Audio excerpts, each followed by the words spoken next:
Hi friends, இன்றைக்கி நம்ம அருமையான மட்டன் கிரேவி தான் செய்ய போகிறோம். வாங்க எப்படி செய்யலான்னு சொல்லிட்டு ஸ்டெப் பை ஸ்டெப்பாக பார்க்கலாம்.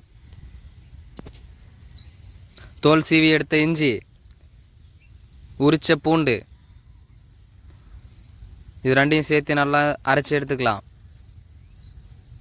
இந்த மாதிரி நல்லா அரைச்சி எடுத்துக்கலாம். அதுக்கு முன்னாடி அம்மிக்கல்லில் செய்கிற வீடியோ உங்களுக்கு யாராருக்கெல்லாம் பிடிக்குன்னு சொல்லிட்டு கமெண்ட்ஸில் சொல்லுங்கள்.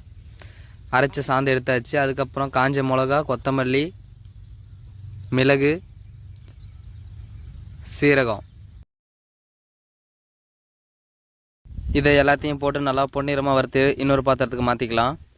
அதுக்கப்புறம் எண்ணெயை ஊற்றி இஞ்சி பூண்டு பேஸ்ட்டு போட்டு நல்லா ஒரு வாசனை போகிற வரைக்கும் நல்லா வணக்கி எடுத்துக்கலாம். அதுக்கப்புறம் மஞ்சள் தூள். இப்போது மட்டனை சேர்த்திக்கலாம். நான் 1 கிலோ மட்டன் எடுத்துருக்கேன். இப்போது எல்லாத்தையும் போட்டு நல்லா கலந்து விட்டுடலாம். அதுக்கப்புறம் நம்ம வறுத்து வச்ச மிளகாய், கொத்தமல்லி, சீரகம், மிளகு எல்லாத்தையும் போட்டு நல்லா அரைச்சி எடுத்துக்கலாம். இந்த மாதிரி நல்லா அரைச்சி எடுத்துக்கோங்க.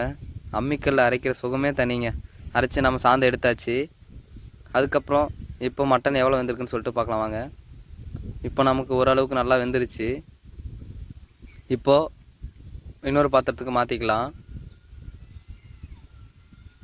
அதுக்கப்புறம் எண்ணெயை ஊற்றி வெங்காயம் எல்லாத்தையும் சேர்த்துட்டு நல்லா வதக்கி விட்டுட்டு கறிவேப்பிலை போட்டு நல்லா வதக்கி எடுத்துக்கலாம். இப்போது அரைச்சி வச்ச சாந்தை சேர்த்திக்கலாம். இதையும் போட்டு நல்லா பச்சை வாசம் போகிற வரைக்கும் நல்லா வதக்கி எடுத்துக்கோங்க. அதுக்கப்புறம் மஞ்சள் தூள், உப்பு எல்லாத்தையும் போட்டு கலந்து விட்டுட்டு இப்போ நம்ம மட்டனை சேர்த்திக்கலாம்.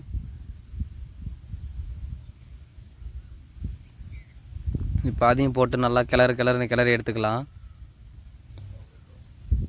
ஒரு 10 நிமிஷம் வெந்ததுக்கப்புறம் கொத்தமல்லி தழையை சேர்த்து இறக்குனா நமக்கு அருமையான மட்டன் கிரேவி சுவையாக நல்லா ரெடி ஆகிடுச்சு. இங்கே பாருங்கள் எப்படி வெந்திருக்குன்னு சொல்லிட்டு. பார்க்கவே சூப்பராக இருக்குல்ல. வாங்க டேஸ்ட் பண்ணி பார்த்துடலாம். பாருங்கள் வேறு லெவலில் இருக்குது. சாப்பிட்டு பார்த்துடலாம்.